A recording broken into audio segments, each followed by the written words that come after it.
Mientras los hospitales se quedaban sin medicinas, mientras maestros y enfermeras salían a las calles a exigir sus sueldos atrasados, a pocos kilómetros de distancia, escondida entre jardines que parecían sacados de una revista europea, había una mansión donde corrían ríos de champagne francés, donde los pisos eran de mármol italiano y donde cada baño costaba más que una casa completa en cualquier colonia de Veracruz. Esa mansión existe, tiene nombre y dirección, y lo que vas a descubrir en los próximos minutos sobre lo que pasaba ahí adentro te va a hacer entender por qué el caso de Javier Duarte sigue siendo una de las heridas más profundas de este país. Suscríbete a este canal si quieres entender cómo funcionan realmente los círculos de poder en México, esos que operan en las sombras mientras el pueblo apenas sobrevive. Porque lo que te voy a contar no es ficción, no es teoría, es la realidad documentada de cómo un gobernador se convirtió a un estado entero en su caja chica personal mientras construía un imperio de lujo que todavía hoy, años después de que lo detuvieron, sigue generando preguntas incómodas. ¿Alguna vez te has preguntado a dónde fue a parar el dinero de tus impuestos? ¿Te has cuestionado por qué en plena crisis de salud pública había funcionarios viviendo como jeques árabes? Pues agárrate porque en unos momentos vas a ver con tus propios ojos el nivel de descaro y traición que alcanzó este personaje. Javier Duarte de Ochoa no llegó al poder como un desconocido. Era el delfín perfecto, el heredero político que todos esperaban, el rostro joven del PRI veracruzano que prometía cambio y modernidad. Cuando se estableció la gubernatura de Veracruz en 2010, muchos creyeron que vendría una nueva era para el estado. Veracruz, tierra rica en petróleo, en puertos estratégicos, en historia y cultura, merecía un gobernante a la altura. Y Duarte se vendió como eso, el líder que Veracruz necesitaba. Pero desde el primer día, desde la primera licitación, desde el primer contrato millonario que se firmó en su gobierno, se estaba tejiendo una red de corrupción tan grande, tan descarada, que cuando finalmente salió a la luz, el país entero quedó en shock. Porque no estamos hablando de unos cuantos millones desviados, no estamos hablando de un funcionario que se pasó de listo con un par de contratos. Estamos hablando de un saqueo sistemático, calculado, ejecutado con la precisión de una operación militar, donde cada peso que entraba a las arcas del Estado pasaba por un filtro diseñado para desviar recursos hacia cuentas fantasma, empresas fachada y propiedades de lujo repartidas por todo el país y el extranjero. Y es aquí donde entra la mansión. Porque una cosa es leer en las noticias que un gobernador robó, que desvió fondos, que traicionó la confianza del pueblo. Otra cosa muy distinta es pararte frente a una propiedad que vale decenas de millones de pesos y darte cuenta de que cada columna, cada fuente, cada pedazo de jardín fue pagado con el dinero que debió haber salvado vidas. La mansión de Javier Duarte no estaba en ningún lado. No era una casa discreta en algún fraccionamiento tranquilo. Estaba ubicado en una de las zonas más exclusivas, rodeada de muros altos, con seguridad privada, con accesos controlados, un verdadero búnker de lujo donde Duarte y su familia vivían una vida que ni siquiera los empresarios más exitosos del país podrían costar sin levantar sospechas. Pero claro, cuando el dinero no es tuyo, cuando viene directo del erario público, las sospechas se pueden comprar, se pueden llamar, se pueden esconder detrás de papeles bien acomodados y funcionarios bien pagados. Dentro de esa mansión había de todo. Pisos de mármol traídos desde Italia, maderas finas importadas, muebles de diseñador europeo, obras de arte que cualquier museo estaría orgulloso de exhibir. Había salas de cine privadas, gimnasios equipados con tecnología de punta, albercas climatizadas, jardines diseñados por paisajistas internacionales. Cada detalle, cada rincón de esa propiedad gritaba exceso, gritaba poder, gritaba impunidad. Y mientras todo eso pasaba, mientras Duarte y los suyos disfrutaban de una vida de película, en las calles de Veracruz la gente moría esperando atención médica. Los hospitales no tenían equipo, no tenían medicinas, no tenían ni lo básico.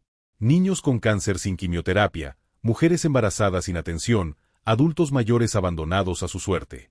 Y todo porque el dinero que debía estar ahí, salvando vidas, estaba financiando la vida de ensueño de un gobernador corrupto. Pero espera, porque lo que viene es todavía más fuerte. Dentro de un momento te voy a mostrar cómo se construyó ese imperio, quienes lo hicieron posible y por qué. A pesar de que Duarte está en la cárcel, muchas de esas propiedades siguen en pie, muchas de esas cuentas siguen activas y muchos de los que le ayudaron a saquear Veracruz siguen libres, siguen operando, siguen disfrutando de lo robado. Porque este no es solo el caso de un gobernador corrupto. Es el caso de todo un sistema diseñado para proteger a los de arriba mientras los de abajo pagan las consecuencias. Y eso es lo que necesitas entender si quieres dejar de ser parte del público que se traga cualquier historia oficial sin cuestionarla. El esquema que Duarte montó no era improvisado. No era cosa de un funcionario que un día despertó y decidió robarse unos pesos. Esto estaba planeado desde antes de que asumiera el cargo. Había empresas fantasma creadas años antes, había testaferros listos para firmar contratos, había funcionarios claves en posiciones estratégicas esperando la señal para empezar a mover el dinero. Y cuando Duarte llegó al poder, la maquinaria se activó. Contratos millonarios para obras que nunca se terminaron, licitaciones amañadas donde las mismas empresas ganaban una y otra vez, pagos por servicios fantasma, compras sobrevaluadas de equipos que nunca llegaron. Todo esto está documentado. Todo esto salió a la luz cuando finalmente las investigaciones empezaron a rascar la superficie de lo que realmente pasaba en Veracruz. Y lo más cabrón de todo es que no lo escondían tanto. Era tan descubierto el robo, tan evidente, que muchos dentro del mismo gobierno sabían lo que pasaba, pero nadie decía nada. Porque o estaban dentro del negocio o sabían que hablar significaba poner en riesgo su vida. Y aquí hay que hablar de algo que no se menciona tanto pero que es clave para entender cómo Duarte pudo operar con tanta libertad, el contexto de violencia que vivió Veracruz en esos años. Durante su gobierno, el Estado se convirtió en uno de los más peligrosos para periodistas. Reporteros desaparecidos, asesinados, amenazados. Medios locales que dejaron de investigar por miedo. Y no era casualidad. Porque cuando tienes un gobernador que está metido hasta el cuello en corrupción, lo último que quieres es prensa independiente haciendo preguntas incómodas. Entonces se crea un ambiente de terror, se manda el mensaje claro: el que investiga, el que habla, el que denuncia, se arriesga a no volver a casa. Y así, en ese clima de miedo y silencio, Duarte pudo seguir saqueando sin que nadie levantara la voz lo suficientemente fuerte como para detenerlo. Pero volvamos a la mansión, porque es ahí donde se materializa todo este desvío, donde se hace real, donde puedes verlo, tocarlo, entenderlo. Esa propiedad no solo era un lugar para vivir. Era un símbolo de poder, un mensaje para todos los que formaban parte del círculo. Así se vive cuando estás del lado correcto, así se disfruta cuando juegas bien las cartas. Y no era la única. Investigaciones posteriores revelaron que Duarte y su esposa, Karim Macías, tenían propiedades en varios estados, algunas a nombre de familiares, otras a nombre de empresas fantasma. Casas en la Ciudad de México, departamentos de lujo, ranchos, terrenos. Un imperio inmobiliario construido con el dinero del pueblo veracruzano. Y Karim, ella merece su propio capítulo en esta historia. Porque mientras su esposo ordenaba las arcas del Estado, ella se dedicaba a vivir como celebridad, viajando por el mundo, comprando ropa de diseñador, luciendo joyas que costaban más que el presupuesto anual de un municipio completo. Las redes sociales están llenas de fotos de ella en París, en Madrid, en Nueva York, siempre impecable, siempre elegante, siempre gastando dinero que no era suyo. ¿Sabes qué es lo más indignante de todo esto? Que mientras todo pasaba, mientras Duarte y los suyos vivían como realeza, el gobierno federal sabía. Había informes, había denuncias, había señales claras de que algo muy grave estaba pasando en Veracruz. Pero no pasaba nada. Porque Duarte todavía era útil, todavía era parte del sistema, todavía tenía conexiones en las altas esferas del poder. Y así pasaron años. 6 años completos de saqueo, de traición, de burla al pueblo. Hasta que finalmente, cuando ya no se podía tapar más el sol con un dedo, cuando las denuncias se volvieron tan fuertes que ignorarlas significaba quedar en evidencia, el gobierno federal actuó. Pero no fue por justicia. Fue porque Duarte se volvió un problema político, un último, alguien a quien había que sacrificar para salvar la imagen del sistema. Y aquí viene otra pregunta que deberías estar haciéndote. ¿Por qué Duarte, con todo el dinero que tenía, con todas las conexiones que manejaba, terminó huyendo como un delincuente común? Porque eso fue lo que pasó. Cuando sintió que las investigaciones se acercaban, cuando vio que ya no lo protegerían más, Duarte agarró su dinero y se fue. Se escapó de México como un ratero cualquiera, dejando atrás un estado quebrado, un pueblo traicionado, instituciones destrozadas. Y durante meses nadie supo dónde estaba. Algunos decían que en Centroamérica, otros que en Europa. Circulaban fotos de él en restaurantes de lujo, en hoteles de 5 estrellas, viviendo la vida mientras en Veracruz la gente seguía sufriendo las consecuencias de su gobierno. Hasta que finalmente lo agarraron en Guatemala, tratando de pasar desapercibido con nombre falso, con aspecto cambiado, como si fuera protagonista de una mala película de narcos. Lo trajeron de regreso a México, lo metieron a la cárcel, y muchos pensaron que ahí terminaba la historia. Pero no, la historia apenas empezaba. Ya estamos a punto de llegar a la parte que casi nadie menciona, esa que te va a hacer entender por qué este caso sigue generando ruido años después. Porque Duarte fue detenido, sí. Fue procesado, sí. Incluso fue sentenciado. Pero las propiedades, el dinero, el imperio que construyó con recursos públicos, ¿qué pasó con todo eso? Ahí es donde la cosa se pone turbia. Porque aunque se confiscaron algunas propiedades, aunque se congelaron algunas cuentas, la realidad es que gran parte de ese patrimonio sigue sin aparecer.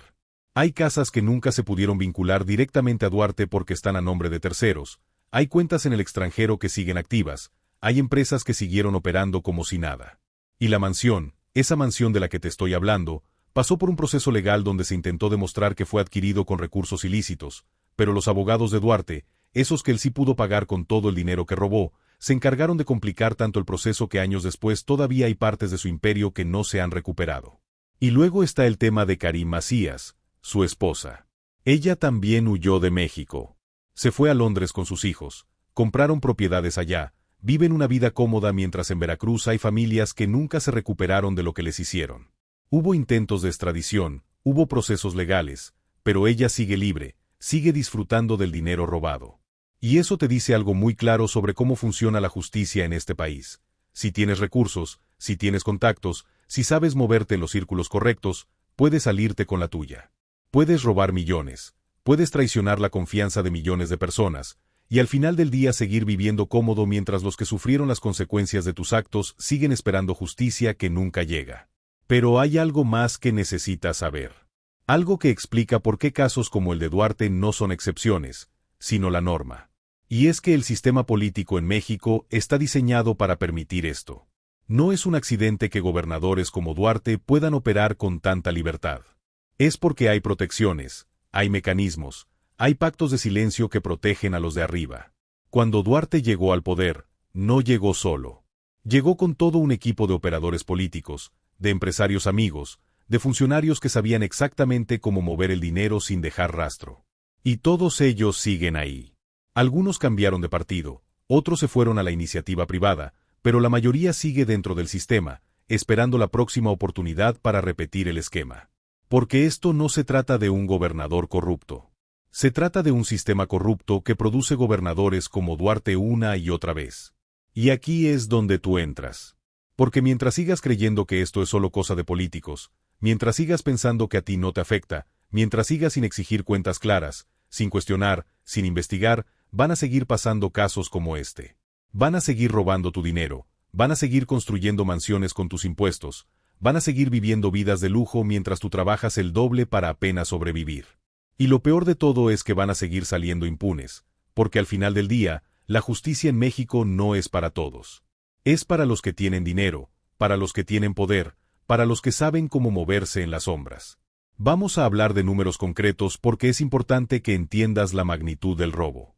Según las investigaciones de la Auditoría Superior de la Federación, durante el gobierno de Javier Duarte se desviaron más de 35,000 millones de pesos. Sí, leíste bien.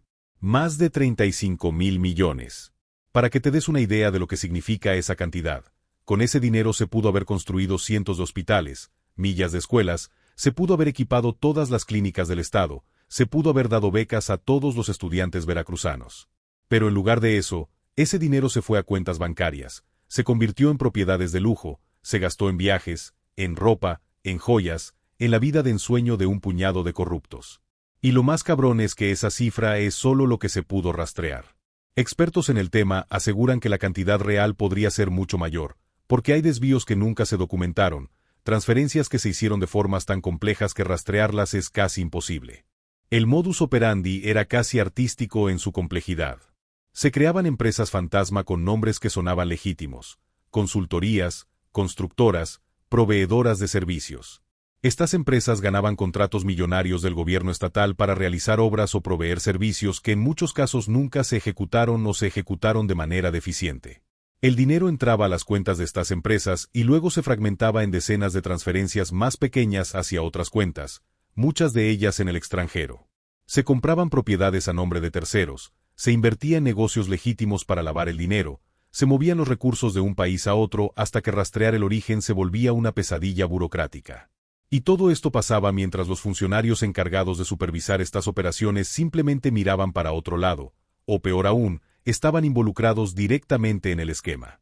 Y aquí viene algo que te va a hacer cuestionarlo todo. ¿Cuántos más hay como Duarte que simplemente no han sido descubiertos? Porque pensamos esto con frialdad. Duarte fue descubierto porque el robo fue tan descubierto, tan evidente, que ya no se podía esconder. Pero ¿cuántos gobernadores, cuántos alcaldes, cuántos funcionarios están operando esquemas similares en este momento, solo que con más discreción, con más inteligencia, con mejores asesores? La respuesta te va a incomodar, probablemente muchos. Porque el sistema que permitió a Duarte robar durante 6 años completos sigue intacto. Los mecanismos de supervisión siguen siendo débiles, la impunidad sigue siendo la norma, y los incentivos para robar siguen siendo enormes. Dentro de un momento te voy a contar algo que muy pocos saben sobre lo que pasó dentro de esa mansión en los últimos días antes de que Duarte huya, pero antes necesito que entiendas algo más. Necesito que comprendas que detrás de cada peso desviado hay una historia humana, hay consecuencias reales. Hay niños que murieron porque no había medicamentos en los hospitales, hay maestros que perdieron su patrimonio porque sus pensiones fueron saqueadas, hay familias que perdieron a seres queridos por la violencia que se desató cuando el Estado dejó de funcionar porque todos los recursos estaban siendo robados. Cada mármol de esa mansión, cada pintura en sus paredes, cada metro cuadrado de jardín representa una vida que pudo haber salvado, una oportunidad que se perdió, un futuro que se canceló. Y eso es lo que debes recordar cada vez que veas a un político viviendo por encima de sus posibilidades, cada vez que veas obras públicas que nunca se terminan, cada vez que veas promesas que nunca se cumplen. Cuando las autoridades finalmente pudieron acceder a la mansión después de que Duarte huyera, lo que encontraron fue digno de una película. Había cajas fuertes con efectivo, había documentos que evidenciaban operaciones financieras complejas, había objetos de valor que claramente no podían haber sido adquiridos con el salario de un gobernador. Pero lo más impactante fue encontrar evidencia de que hasta el último momento, Duarte y su círculo cercano estuvieron moviendo recursos, tratando de esconder evidencia, transfiriendo propiedades a nombres de familiares y amigos. Había computadoras con archivos borrados que luego los peritos informáticos pudieron recuperar, mostrando la desesperación de los últimos días, cuando ya sabían que todo se estaba cayendo. Y aún en esa desesperación, aún sabiendo que venía la justicia, no pensaron en devolver lo robado, no pensaron en el daño que habían causado. Solo pensaron en salvar lo que pudiera, en esconder lo más posible, en asegurar que aunque cayeran, el botón quedaría a salvo. Y esto nos lleva a un punto crucial que no se discute lo suficiente, el papel de los empresarios que facilitaron todo esto. Porque Duarte no operaba solo. Había todo un ecosistema de empresarios que participaban en los esquemas de corrupción. Algunas a sabiendas, otras tal vez sin conocer todos los detalles pero sospechando que algo no estaba bien. Estos empresarios crearon las facturas falsas, prestaron sus empresas para los desvíos, cobraron comisiones por participar en el esquema. Y muchos de ellos siguen operando hoy en día, siguen participando en licitaciones públicas, siguen haciendo negocios con el gobierno como si nada hubiera pasado. Porque al final del día, cuando se trata de corrupción de esta magnitud, nunca es solo el político corrupto. Es toda una red de cómplices que hace posible el robo, y esa red sigue activa, sigue funcionando, esperando la siguiente oportunidad. Pero aquí viene algo que seguro te estás preguntando, ¿y la oposición? ¿Dónde estaban los otros partidos mientras todo esto pasaba? Es una pregunta válida y la respuesta te va a decepcionar. Porque aunque hubo voces de oposición, aunque hubo algunos legisladores que denunciaron irregularidades, la realidad es que el sistema está diseñado para que estas denuncias no prosperen. Los mecanismos de control son débiles, las mayorías en los congresos locales suelen proteger al gobernador en turno, y los procesos de fiscalización toman tanto tiempo que cuando finalmente se comprueban los desvíos, el sexenio ya terminó y el gobernador ya está protegido por sus conexiones políticas. Además, y esto es muy importante entenderlo, en muchos casos la oposición también está metida en el negocio. No al nivel del gobernador, pero sí participando en migajas, en contratos menores, en acuerdos bajo la mesa que les permiten mantener sus estructuras políticas.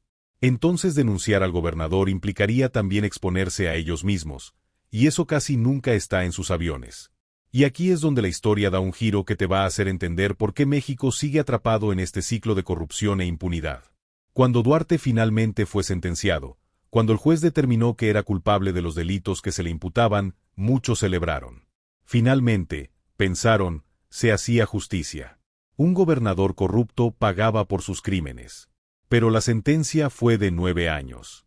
9 años por robar más de 35.000 millones de pesos, por destruir un Estado completo, por traicionar la confianza de millones de personas. Y con las reducciones de pena que existen en el sistema judicial mexicano, con la posibilidad de beneficios por buena conducta, Duarte podría salir de prisión en unos pocos años. Mientras tanto, las familias que sufrieron las consecuencias de su gobierno seguirán sufriendo por generaciones. Los niños que murieron por falta de medicamentos no van a volver. Los maestros que perdieron sus pensiones no las van a recuperar. El daño está hecho y es irreversible. Pero Duarte saldrá, probablemente se reinstalará en alguna de las propiedades que nunca pudieron quitarle, y vivirá el resto de su vida con más comodidades que la mayoría de los mexicanos honestos que trabajaron toda su vida. Y Karim, su esposa, sigue en Londres, sigue libre, sigue disfrutando de lo robado. Hubo un intento de extradición, pero los procesos legales se alargaron tanto, se pusieron tantas trabas, que al final nada prosperó de manera contundente. Ella sigue publicando en redes sociales, sigue mostrando su vida, con un poco más de discreción que antes pero sin realmente esconderse. Y eso envía un mensaje muy claro a cualquiera que esté pensando en seguir los pasos de Duarte. Puedes robar, puedes traicionar, puedes destruir vidas, y si tienes suficiente dinero para pagar buenos abogados, si tienes las conexiones correctas, probablemente salgas bien librado. Tal vez pasa unos años en prisión, pero al final recupera tu vida, recupera tu libertad, y te quedas con gran parte de lo robado. Ahora, hablemos de algo que muy pocos se atreven a mencionar. ¿Qué pasó con todos los funcionarios que trabajaban con Duarte? ¿Qué pasó con los secretarios de Estado que firmaban las órdenes de pago, con los tesoreros que movían el dinero, con los auditores que aprobaban las cuentas públicas sabiendo que estaban maquilladas? La respuesta te va a frustrar. La mayoría sigue libre. Algunos dieron su testimonio a cambio de no ser procesados, convirtiéndose en testigos colaboradores. Otros simplemente no fueron investigados a fondo porque el sistema no tiene capacidad, o no tiene voluntad, para procesar a todos los involucrados. Se enfocaron en Duarte porque era la cabeza visible, porque era el que más ruido mediático generaba, pero la estructura que hizo posible el robo sigue intacta.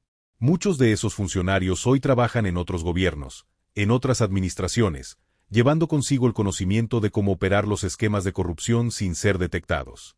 Y eso es lo verdaderamente peligroso, que la experiencia y el conocimiento para robar se está transmitiendo de una generación de funcionarios a otra, perfeccionando los métodos, volviéndose cada vez más atractiva.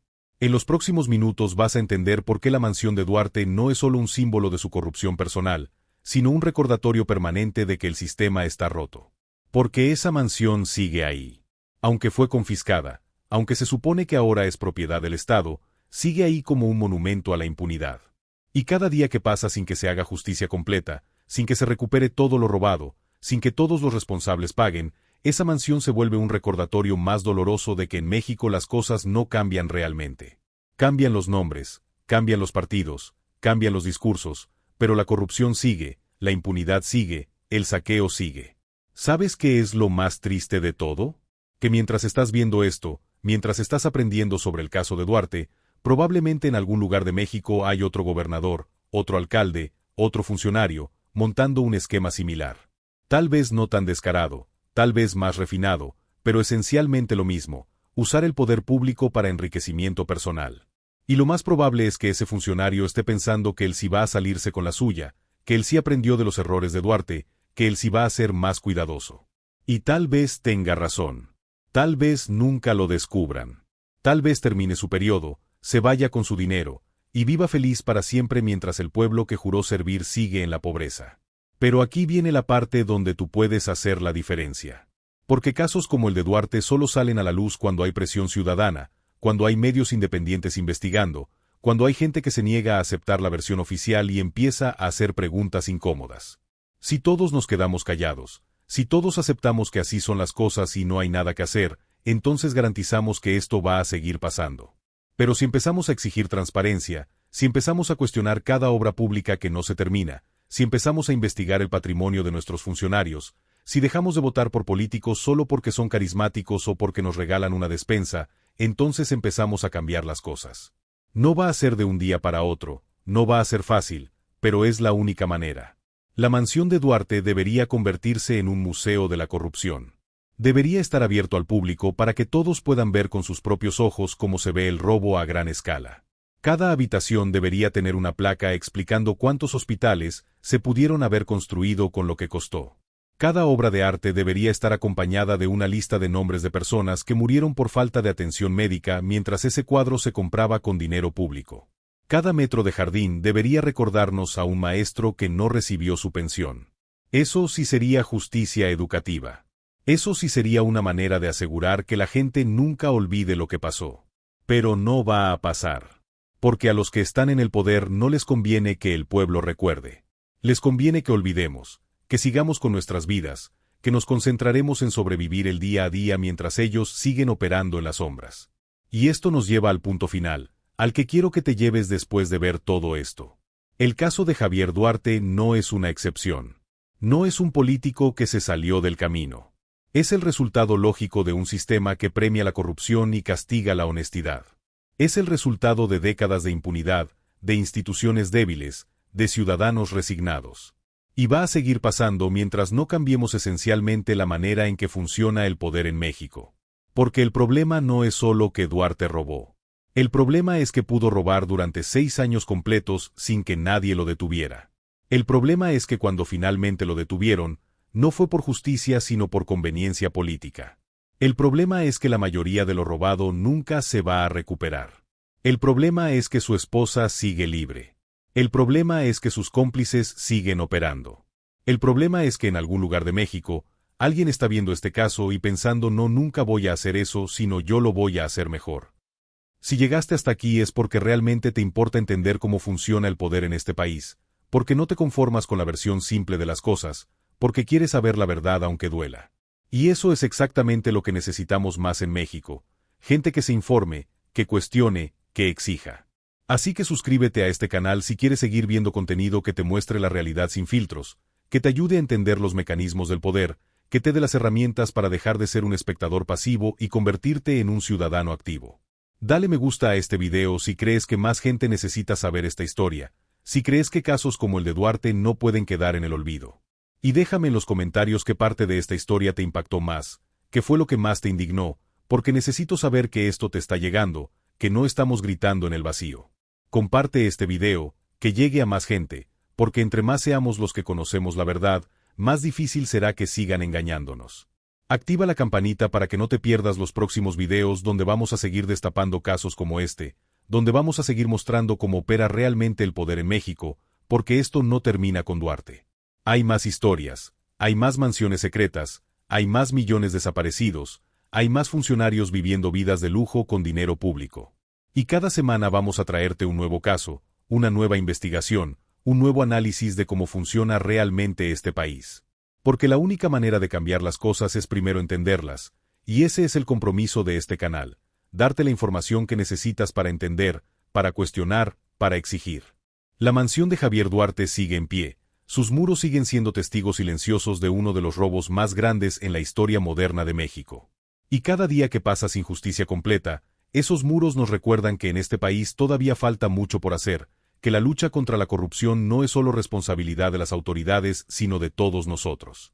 Porque al final del día, el país que tenemos es el país que permitimos.